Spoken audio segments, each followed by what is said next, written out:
2011. This is about the Antarctic terrorist Jarle Andhoy.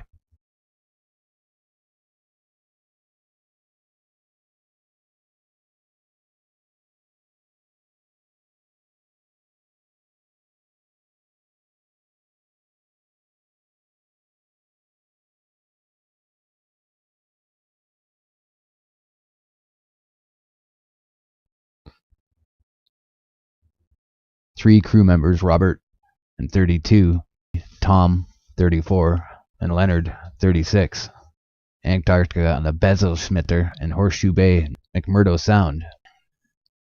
Samuel and Massey were back from the pole before the berserker disappeared. Andhoy got a text from the crew that read, "Everything is good, atmosphere is good in Horseshoe Bay. Contact us." And the Wellington notified the berserk about the storm expected soon.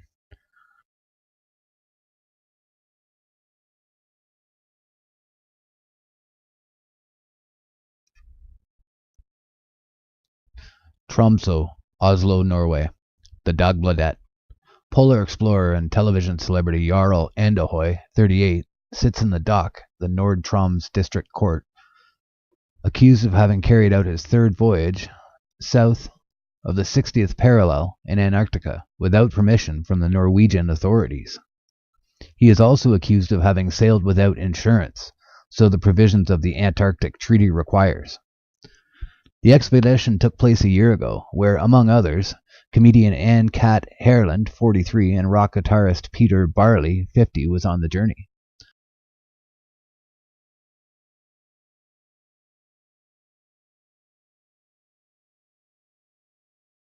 The voyage constitutes television program Berserk in Pioneer Waters, which premieres on TV Norge tonight. There's an advanced sentence. Andhoy believes the charges against him are baseless. He points out that the sailboat is registered in Russia and claims to have acquired permission from the Argentine authorities before the expedition started.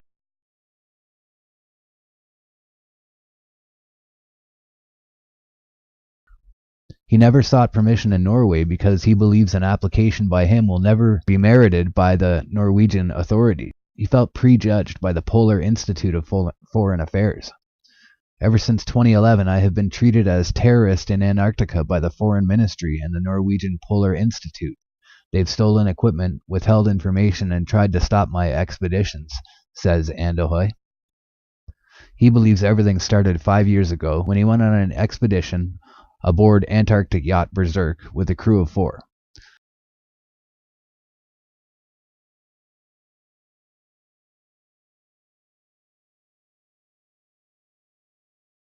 The aim was to celebrate the 100-year anniversary of Roald Amundson's trip to the South Pole. The expedition ended dramatically when the sailboat disappeared during a storm in the Ross Sea. Andhoy was even on land along with 18-year-old Samuel Massey at the time. Comrades Robert PCP, who is 34, Tom Gizel Bellica, 36, and South African Leonard J. Banks, 32, were never found. Powerful accusations. Andhoy was fined 25,000 kroners after the expedition. He endorsed this writ. In 2012, he returned to Antarctica to find out what had happened to his friends. Again, Andhoy was fined for having traveled to Antarctica without licenses and insurance. Foreign Affairs and the Norwegian Polar Institute have opposed and tried to stop me. They still do. The entire input on this matter was that I had permission to sail, something I had said, Andhoy said, adding, "It will be exciting to see where they are now. This is a tragedy for me and other relatives who have lost shipmates and sons in Antarctica. The essential question is if there was an accident that was just swept under the carpet."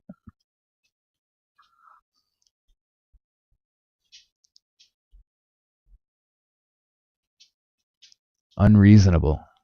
Foreign Ministry rejects accusations of the Arctic explorer. Andhoy's claims fall on absurdity. Beyond this, we do not want from the ministry's side to comment on an ongoing trial, says Pressevakt at UD Astrid Sail to Dagbladet, the newspaper.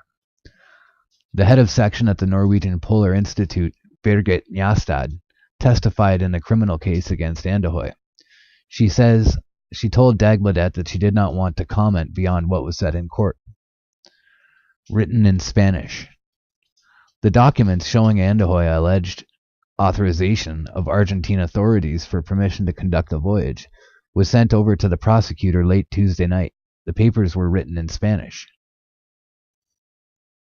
Expedition participant Manuel Hernandez has gone through these documents today. Prosecutors reject Andhoy's written permission.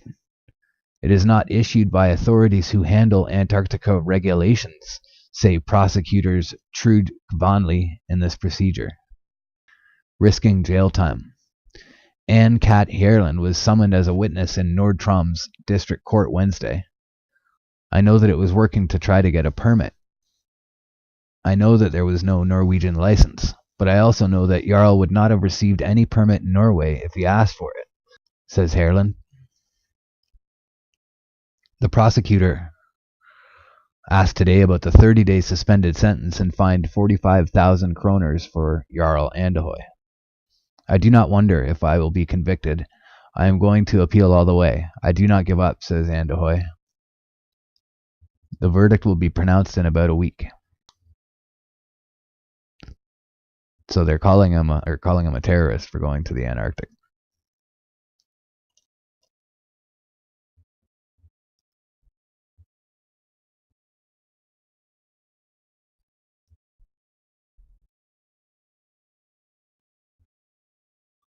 Jarle Andhoy was eventually acquitted.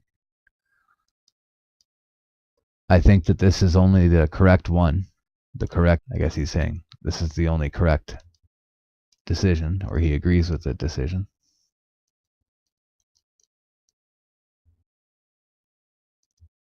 They were assessed whether grounds for the examination. The reason is Andhoy complained that the dismissal was a violation of protection zone determination. The Berserk went to Horseshoe Bay. He believed they died unnecessarily and would like to shed further light on the circumstances of the accident. He believes, therefore, that these matters have not been resolved, and he believes that all parties will benefit from what exists, says the lawyer Nora Bardal to Dagbladet. Unusual attorney Lars' assessment of the events is not a police matter, says the ASBN or ABSN. The director of the shipping department confirms it received a case. It's unusual that police would be sending a case like this to us, also a special case. We previously decided to investigate this. Now we'll reconsider this information for us to choose. These accidents basically happen and we perform an investigation. We prioritize the safety on board vessels, particularly the HGV. We do not prioritize accidents of pleasure craft in the same way. They published last week. Inset. The day before the Berserk disappeared, Andhoy got a text message from the crew which read, "There is a good atmosphere and all is well. We leave Horseshoe Bay. Contact us when you can." Want answers. Jarle Andhoy wants to know what exactly happened before the Berserk wrecked. Unanswered questions. The New Zealand naval vessel MS Wellington had notified Berserk about the storm that was expected soon.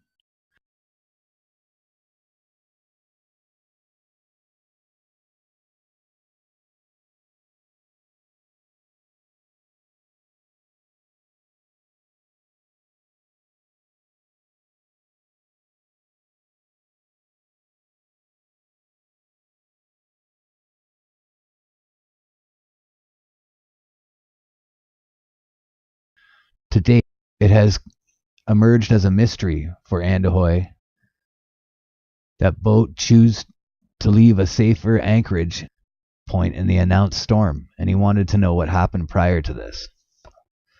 Now Andhoy wants answers.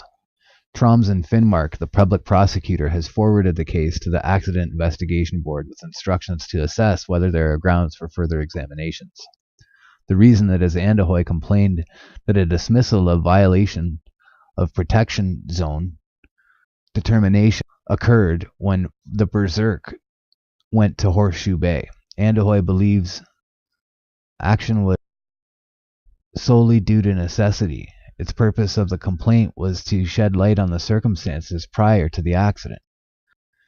There are things in here in this matter that are still not resolved, and documentation that we still have not obtained, but that exists. All parties will benefit from that there are no secret issues prior to the event, says Andhoy's lawyer, or Nils Jorgen Vardal, told Dagbladet. Unusual circumstances.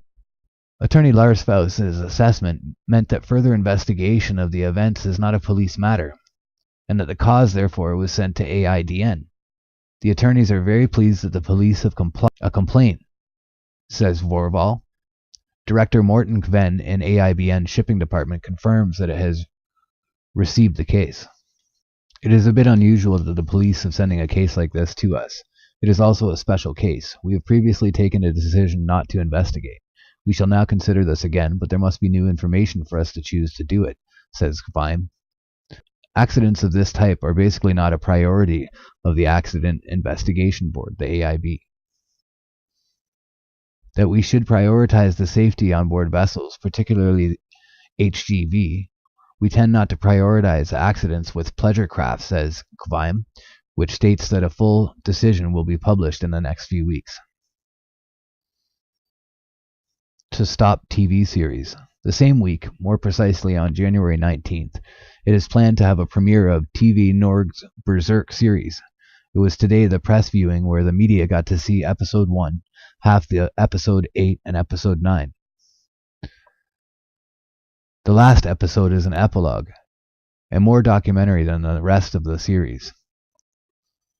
Here we see how the one before the crew parted in Antarctica took place, and it repeated calls about the risks of the mission.